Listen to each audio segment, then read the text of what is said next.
गया। तो numerical solve करेंगे हम चैप्टर 4 के। ठीक है, जो बचे हुए न्यूमेरिकल्स रह गए वो आज कंप्लीट करा देंगे। जो बचे हुए टाइम रह गए उस टाइम पे न्यूमेरिकल सॉल्व कराएंगे।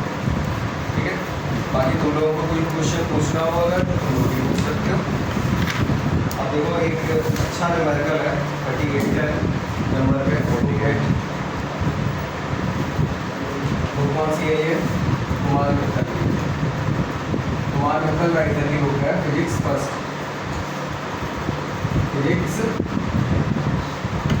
इसमें चैप्टर 4 में जो न्यूमेरिकल है तुम्हारा 38 वो कर रहा है। क्या है देखो,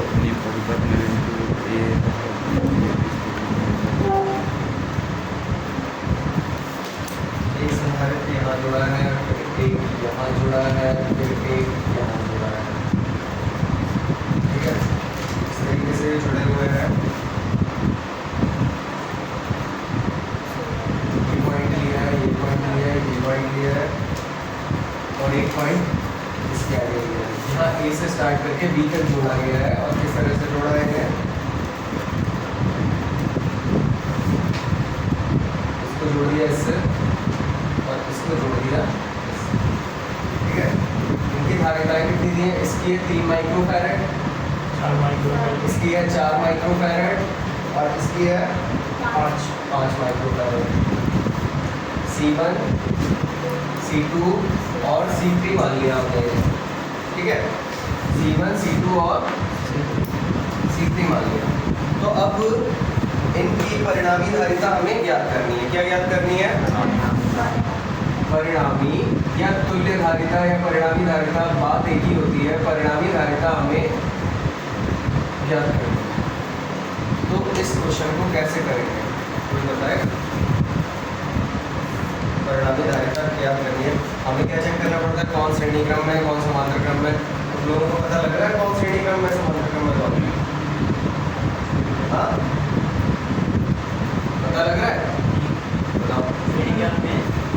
तीनों ना, तीनों सीधे सीधे जुड़े हुए हैं, श्रेणी क्रम में नजर आ रहे हैं। लेकिन ये वायर भी तो जुड़े हुए हैं बीच में।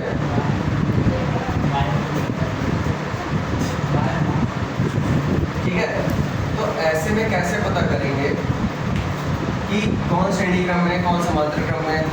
देखो ये ए से जुड़ता हुआ गया है था। अब अगर मैं एक संधारित्र को छुपा लूं, केवल यही दो है मान लो। ठीक है, तो इनकी दो प्लेटें तो देखो ए से जुड़ गई, जुड़ गई, जुड़ गई, इससे जुड़ गई। दो प्लेटें ए से जुड़ गई सीधे और बाकी दो प्लेटें किससे जुड़ गई? बी से। कौन से क्रम में हो गए? समांतर क्रम में हो गए, है ना। अब मैंने इसे छुपा लिया।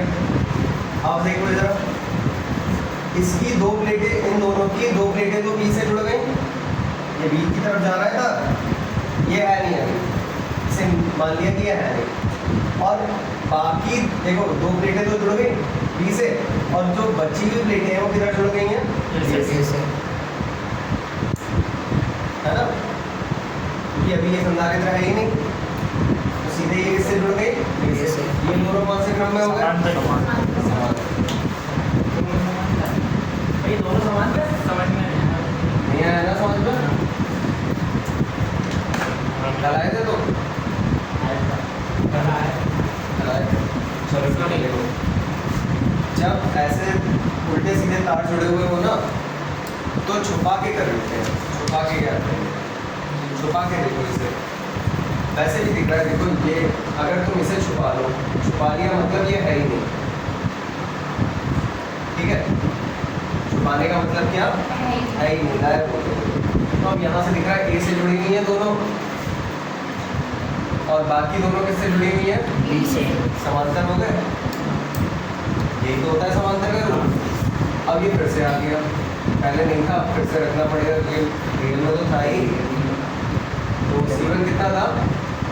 3 था, 3 माइक्रोफैरड। अब इस वाले को छुपा दो, इस वाले को छुपाने का मतलब क्या हो गया, ये है ही नहीं। अगर ये है ही नहीं तो ये दोनों की ये वाली प्लेटें किससे जुड़ गई, बी से, और बाकी दो प्लेटें किससे जुड़ गई, ए से, क्योंकि ये तो है ही नहीं। ये प्लेट किससे जुड़ गई जाके, ए से। ये दोनों कौन से क्रम में हो गए फिर, समांतर क्रम। तो इसका मतलब क्या हुआ, 5 माइक्रोफैराड। ये तीनों कौन से क्रम में हो गए, हाँ। यहाँ C1, C2 व C3 कौन से क्रम में है, समांतर क्रम में। तब परिणामी धारिता क्या होगी, इससे इजी क्वेश्चन नहीं हो सकता, है ना। परिणामी धारिता क्या होगी, C1 + C2 + C3 क्या होगी, C1 C2 C3, यही होगी। इनके बीच कोई चिन्ह भी आएगा, वो बोलो पूरी बात। C1 + C2 + C3, ये कौन सा रूल है, समांतर क्रम का। तो 3 + 4 + 5 कितना हो गया, 5 4 9 9 3 12 माइक्रोफैराड होते हैं, नोट करो, ठीक है। यहाँ कर देते हैं। चलो इसे सॉल्व कर दे रहे हैं।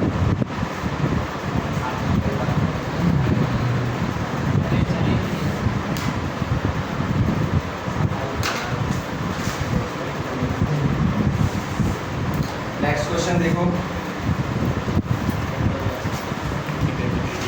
41।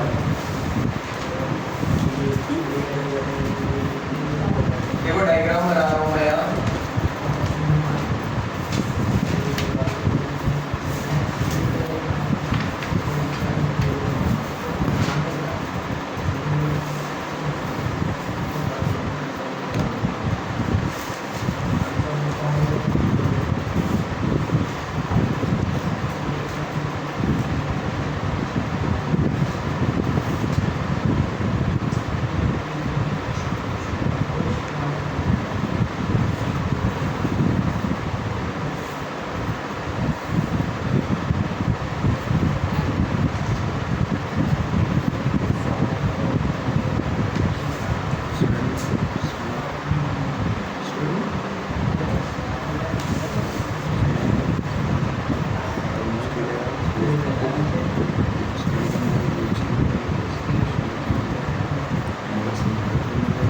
देखो जितने भी ये कॉर्नर वाले हैं ये सारे 3 माइक्रोफैराड हैं। कितने हैं, 3 3 3 3 3 3, सारे कितने माइक्रोफैराड हैं, सारे माइक्रोफैराड हैं। क्या, माइक्रोफैराड।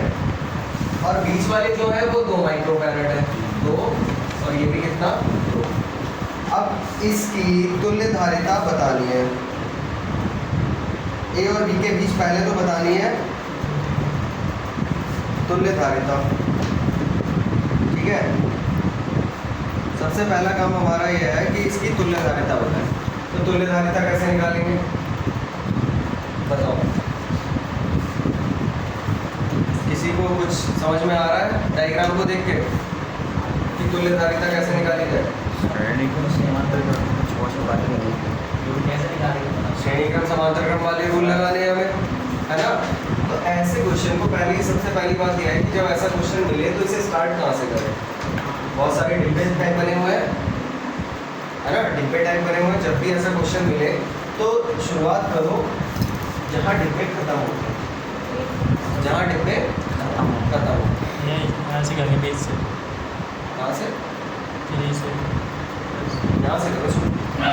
जहाँ खत्म हो रहा है क्वेश्चन, मतलब जहाँ डिब्बे खत्म हो रहे हैं वहाँ से स्टार्ट करो। वहाँ से जब स्टार्ट करोगे तो ये वाला और ये वाला तीनों कौन से क्रम में है, श्रेणी क्रम में है, है ना। तो इनका परिणामी क्या होगा, अब अगर तुम इन्हें नाम देना चाहो देखो तो C1 C2 C3 C4 C5 C6 C7 C8 C9, ठीक है। अब मैं फटाफट करके दिखाऊंगा तुम्हें जल्दी, क्योंकि और भी क्वेश्चन सॉल्व करने हैं हमें। तो हम पहले इन तीनों का परिणामी निकाल लें, 1 2 3, इन तीनों का परिणामी निकलेगा। ये तीनों कौन से क्रम में है, श्रेणी क्रम। श्रेणी क्रम में। श्रेणी। तो श्रेणी क्रम में है अगर, तो इनका परिणामी क्या हो जाएगा, 1/c डैश कह दिया मैंने, तो क्या होगा 1/3 प्लस 1/3 प्लस 1/3। तो 1/c डैश बराबर क्या हो गया, 1 प्लस 1 प्लस 1 यानी कि 3/3। 3 से 3 कट गया 1, तो c डैश बराबर कितना आ गया 1। अब ये 1 किसका परिणामी निकल के आया है,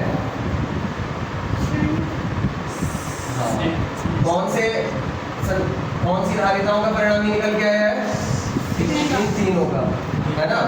अब यानी कि इन तीनों को हटा के हम एक संधारित्र अगर रख दें यहाँ पे, केवल इन तीनों को ना लेके केवल एक संधारित्र ले लें हम, तो उसकी धारिता कितनी होगी, एक। समझ में आ गई बात, कितनी होगी, एक। अब वो एक और ये दो कौन से क्रम में होंगे, समांतर में दिख रहे हैं।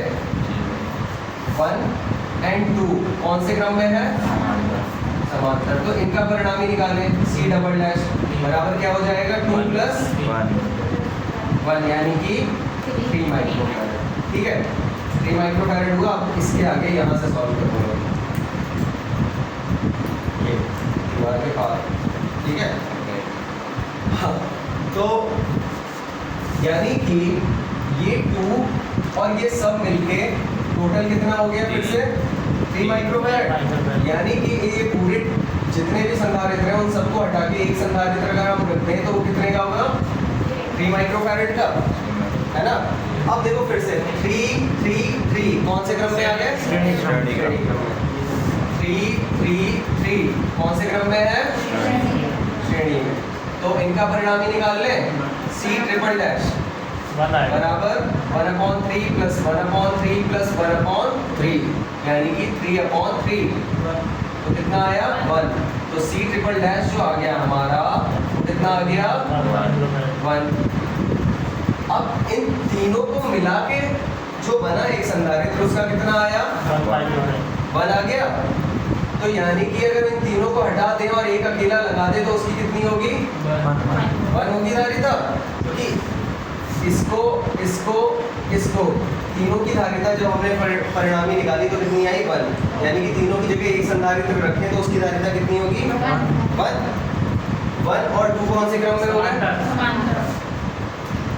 कौन से क्रम में हो गए, तो इनका परिणामी c 4 3 डैश लिख चुके थे हम। अब कितने डैश होंगे, कितने होंगे, C4 लिख दिया मैंने c के ऊपर। ठीक है, C4 ऐसे लिखते हैं ना, 4 होता है C4 लिखा तो कितना होगा 2 प्लस 1 कितना हो गया 3 माइक्रोफैरड। 3 माइक्रोफैरड हो गया। अब इसके बाद यहाँ से कहानी जो चलेगी वो इस दीवार के पास चलेगी, सही है। तो यानी कि ये जितने भी संधारित्र थे उन सबका परिणामी अब हम निकाल चुके हैं और वो कितना आ गया 3 माइक्रोफैरड। इसके साथ मिला दिया ना, तो इन सबको अगर हटा के एक लगा दूं मैं यहाँ के बाद, तो उसकी धारिता कितनी होगी 3 माइक्रोफैरड। सबको जोड़ते हुए ही आ रहे हैं ना, तो उधर से कितनी होगी 3 माइक्रोफैरड। अब 3 और 3 कौन से क्रम में हो गए, ये श्रेणी क्रम। हाँ, 3 3 एंड 3 कौन से क्रम में है, श्रेणी क्रम में है। तो इनका परिणामी क्या होगा C5 1/c कह दिया इस बार, फाइनल है ना, लास्ट है। 1/3 प्लस 1/3 प्लस 1/3 क्या हो जाएगा 3/3। 3 से 3 घटा 1। c बराबर कितना हो गया हमारा 1 फैरड। किसको समझ नहीं आया ये, मेरे समझ में तो आ आगे समझ में सबको, चलो नोट करो।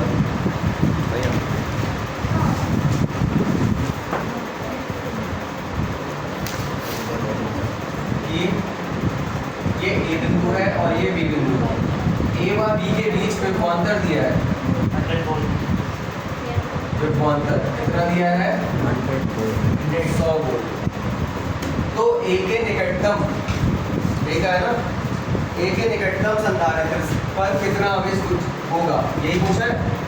A के निकटतम संधारित्र पर कितना आवेश होगा, ये पूछा है। देखो अब A से जो आवेश पास होके जाएगा वो फुल आवेश होगा ना, पूरा आवेश, जितना आवेश मिला है वो सारा का सारा पास होगा ना यहाँ से। तो यहाँ 2 हिस्सों में टूटेगा। आगे जाएगा, फिर और दो हिस्सों में टूटेगा, फिर मिल जाएगा यहाँ पे आके, यहाँ पे मिलेंगे, यहाँ पे इस आके, फिर आगे आएंगे यहाँ पे, देखो यहाँ से निकल के आएगा, यहाँ से निकल के आएगा, वो फिर मिल जाएगा और यहाँ पे फिर से पूरा हो जाएगा, है ना। तो ए पर जो आवेश होगा वो पूरा का पूरा आवेश होगा, यानी कि पूरी धारिता यूज कर सकते हैं हम इसमें। कितनी?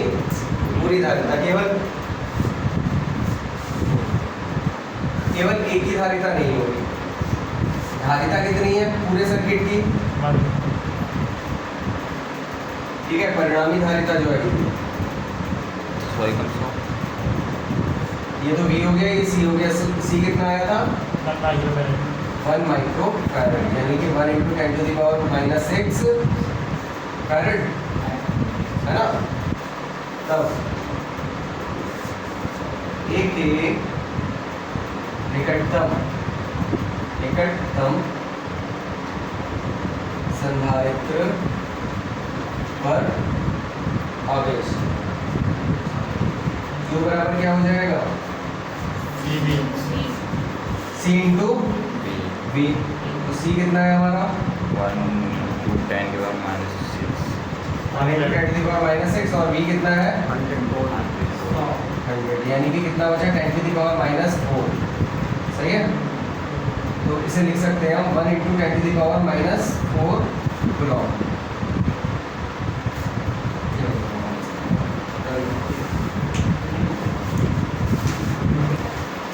अब मैं क्वेश्चन यहाँ लिख रहा हूँ, ये क्वेश्चन तुम लोगों को सेल्फ करना है, ठीक है। दिमाग लगाना नहीं हो तो मुझसे पूछना।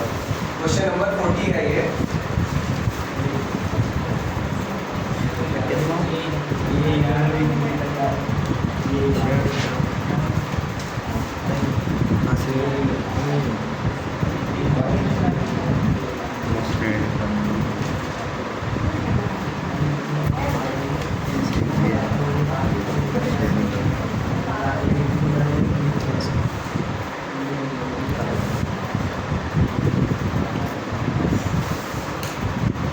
बता दूंगा तुम लोगों को सब कुछ, ठीक है, लेकिन करना तुम लोगों को ये है क्वेश्चन।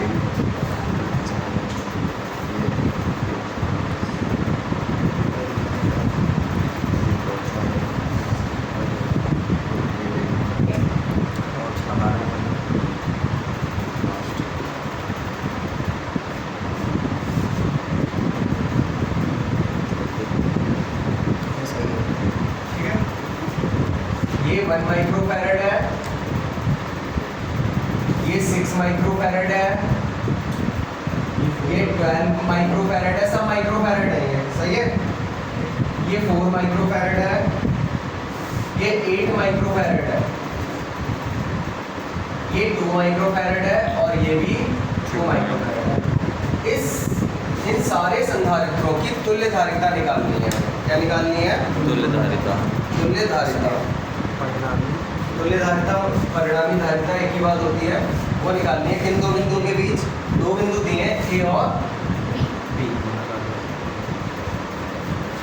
सही है, ये तुम लोगों को खुद करना है, लेकिन मैं बता रहा हूँ तुम लोगों को कि कैसे होगा ये। देखो क्या कर रहे हो? हिंट दे रहा हूँ तुम लोगों को। यहाँ से करना स्टार्ट किया मान लो, ठीक है, इस कॉर्नर से करना स्टार्ट किया। ये दोनों कौन से क्रम में है? सीधे जुड़े हुए हैं एक दूसरे से, इसमें हो गए श्रेणी में। अब ये दोनों मिलके जब एक हो गए तो वो इसके साथ कौन से क्रम में हो गया? समांतर में, यानी कि ये मिलके सब इनका सॉल्यूशन हो जाएगा। एक संधारित्र रख गया है यहाँ बस 3 की जगह पे। जितनों का परिणामी निकाल लेते हैं वो एक संधारित्र बन जाता है, सही है। अब क्या, ये दोनों कौन से क्रम में है? समांतर। इन दोनों को समांतर क्रम में जोड़ लोगे, ये भी एक बन गए, ठीक है। अब ये श्रेणी क्रम में हो जाएंगे और ये भी श्रेणी क्रम में हो जाएगा और ये भी नहीं। ए और बी के बीच निकालना है, ए और बी के बीच। तो देखो ये और ये दोनों श्रेणी क्रम में हो जाएंगे। इन सबका जब परिणामी निकालोगे तो ये और ए और बी के बीच निकालना होगा। इन दो बिंदुओं को देखना है हमें, है ना। इन दो बिंदुओं पे निगाह रखनी है, ए और बी पे। तो यहाँ से अगर हम देखें ये ऊपर वाली भुजा है, इनका जब निकाल लिया तुमने, इसका जब निकाल लिया सब कुछ, तो ये कौन से क्रम में हो गया? श्रेणी क्रम। ये इसके साथ श्रेणी क्रम में हो गया। इन दोनों का टोटल कर लोगे श्रेणी क्रम वाला रूल लगा के, और ये दोनों को जब सॉल्व कर लिया तो ये इसके साथ कौन से क्रम में हो गया? ये तो समांतर क्रम में थे, इनको एक करा, परिणाम ही निकाला इनका समांतर क्रम वाला रूल लगा के, फिर वो इसके साथ कौन से क्रम में हो जाएगा? ठीक है, तो इन दोनों का रूल जो लगाया श्रेणी वाला लगा दिया, तो ऊपर वाली भुजा का पूरे का परिणाम ही निकल आया, नीचे वाली भुजा का पूरे का परिणाम ही निकल आया। जो दोनों ऊपर भुजा और नीचे भुजा में आएंगे वो कौन से क्रम में हो जाएंगे? समांतर। समांतर। समान। जब ऊपर वाली भुजा का सबका परिणाम ही तुमने निकाल लिया, एक संधारित्र बना लिया, नीचे वाली भुजा का सबका परिणाम ही निकाल लिया, एक संधारित्र बना लिया, तो वो दोनों संधारित्र कौन से क्रम में हो जाएंगे? समांतर में क्यों हो रहा देख रहा है। ये ऊपर वाली भुजा में है, ये नीचे वाली भुजा में है, तो समांतर में ही तो होंगे, हाँ भैया। है ना? कौन से क्रम में हो जाएंगे? समांतर में। फिर इन दोनों का परिणाम ही निकाल दोगे समांतर क्रम के रूप से। क्वेश्चन नोट करना, बाकी सब कुछ नोट मत करना जो मैंने इसमें कराया। क्वेश्चन नोट कर लो बस। उतना है ना? उतना है जो जो लोगों का बुक नहीं है उन्हें करना है ना।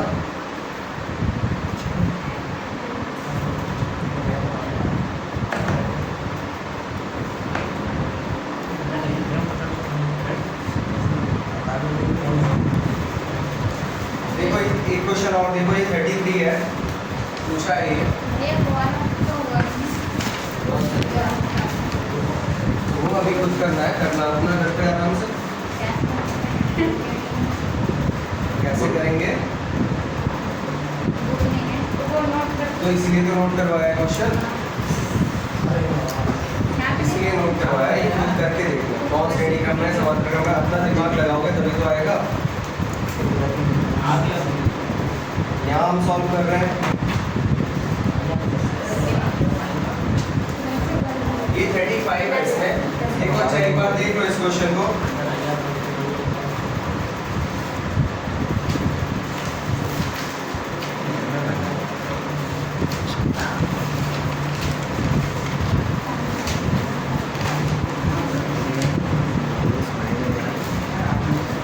ये इस तरीके से डायग्राम बना हुआ है, सारे जो है वो 6 माइक्रोफैरड है, सब कितने हैं?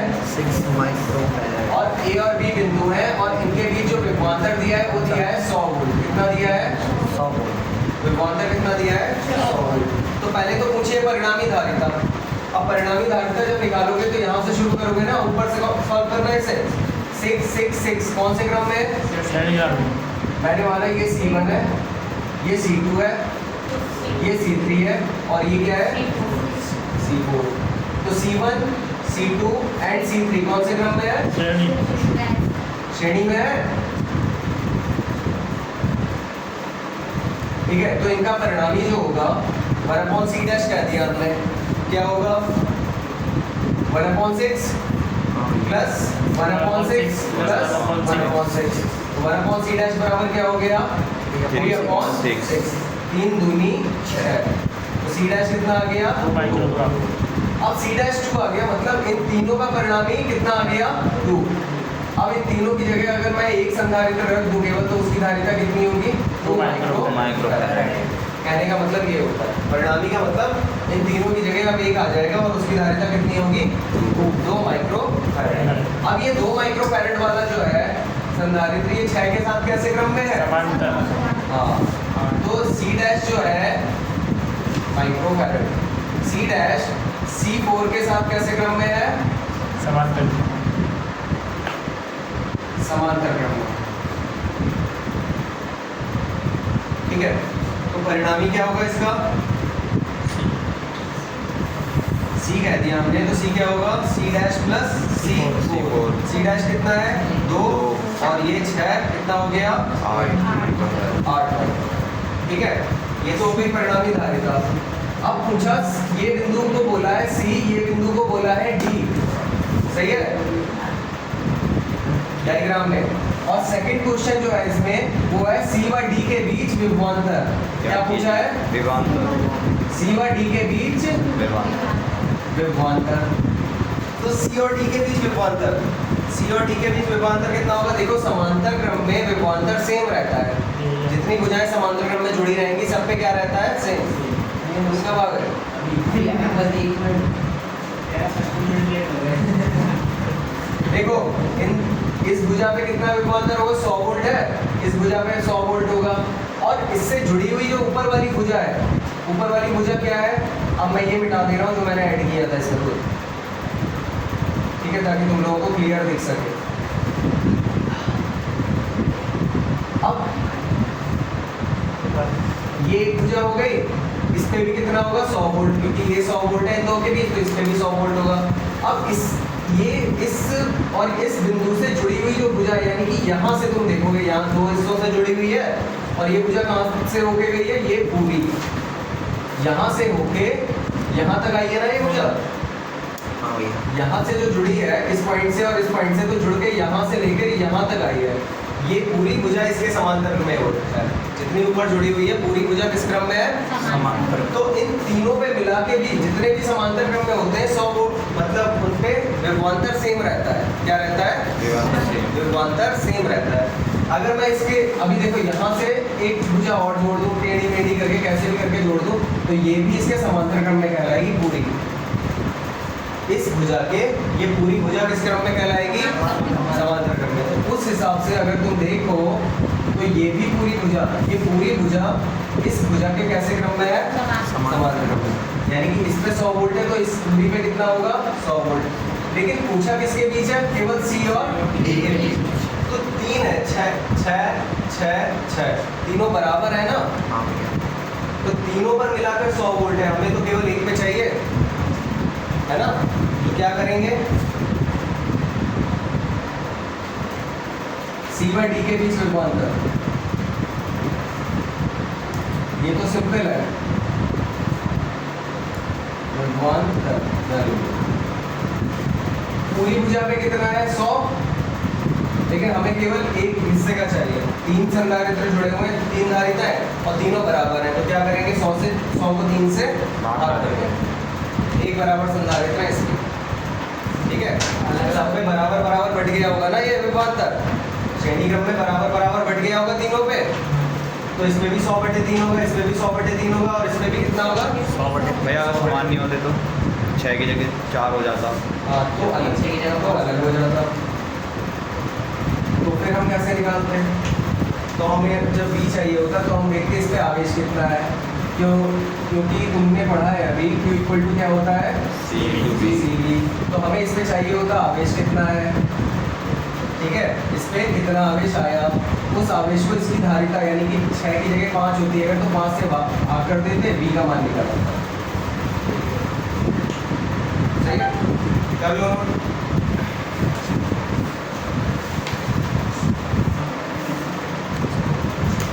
नंबर 55 एक और न्यूमेरिकल देख लेंगे जल्दी से।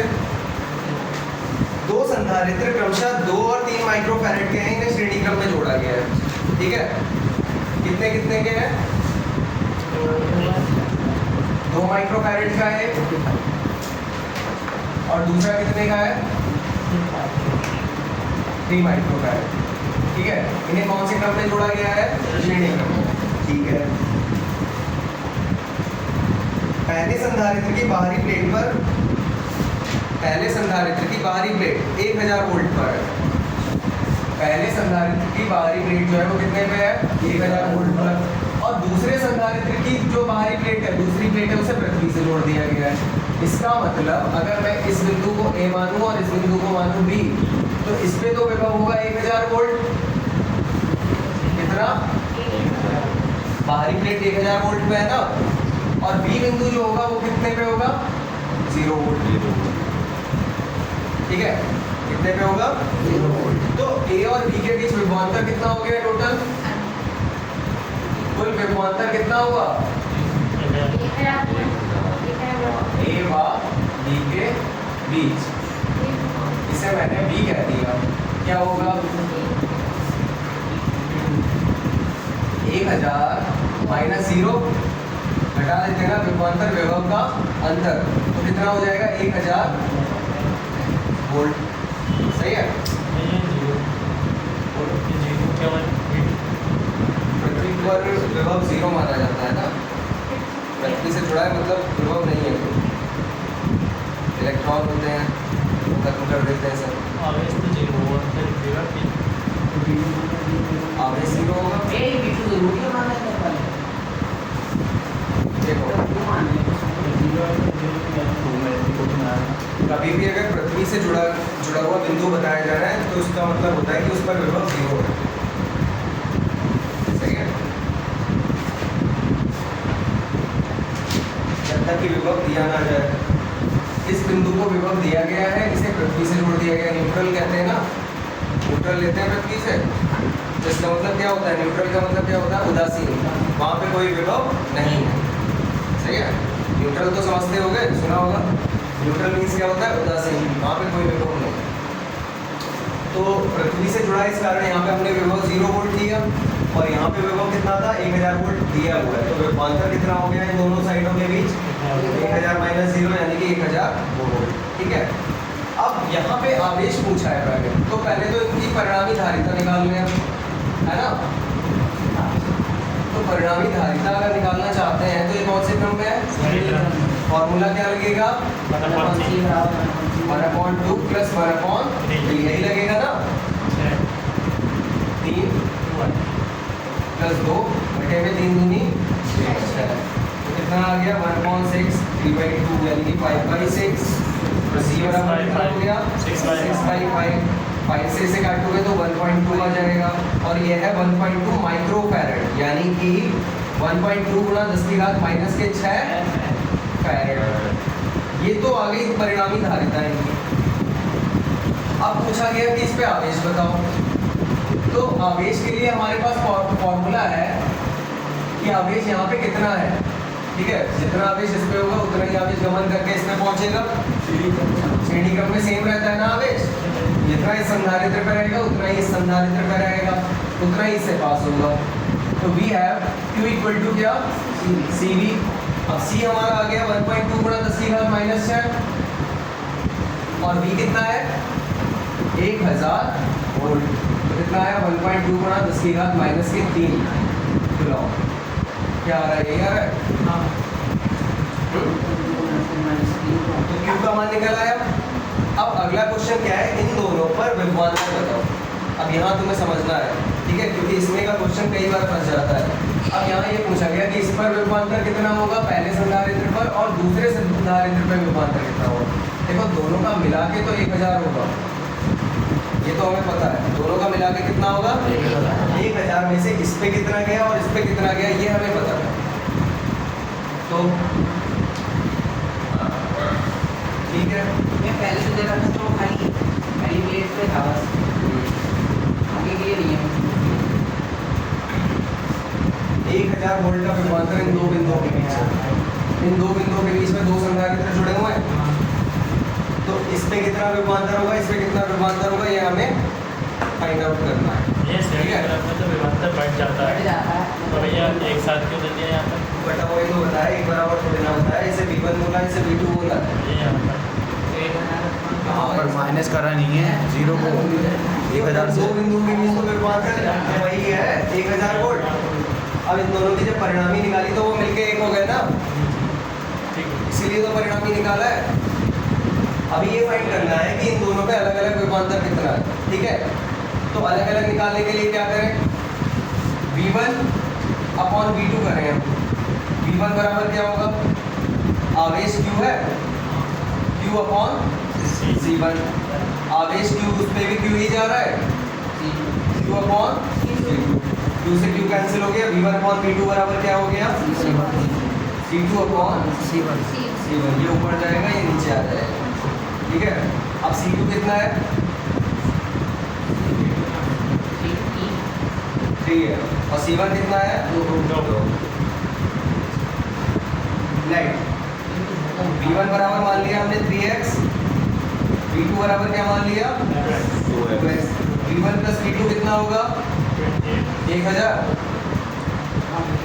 वोल्ट ही तो है। तो 3x प्लस 2x बराबर कितना हो गया 1000। तो 5x बराबर कितना हो गया, इसके आगे यहाँ कर देना, पार्ट डाल दूंगा मैं। ठीक है, पार्ट लिखूंगा, ये फर्स्ट पार्ट था हमारा, ये सेकंड पार्ट था सॉल्व करने का, और ये थर्ड पार्ट था, और अब यहाँ पे फोर्थ पार्ट सॉल्व करते हैं। तो 5x बराबर कितना आ गया 1000, x बराबर कितना हो जाएगा 1000 बटे 5, 200 आ गया, x की वैल्यू 200 आ गई। तो v1 बराबर कितना है हमारा 3x, 3 गुणा 200 कितना हुआ 600 वोल्ट।